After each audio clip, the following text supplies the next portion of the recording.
এখানে reboot system নাও উঠে গেছে।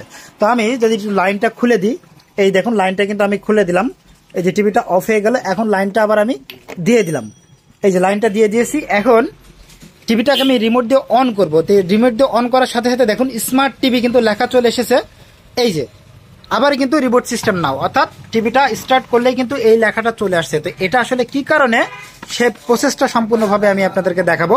তো এখন টিভিটাকে আমি খুলবো, খুলে নিচ্ছি। খুলে নেওয়ার পরে আমি যেটা দেখলাম, এই যে আমার যে এখানে যে কিপ্যাড আছে, এই কিপ্যাড লাইনটা এখন আমি খুলে দেবো।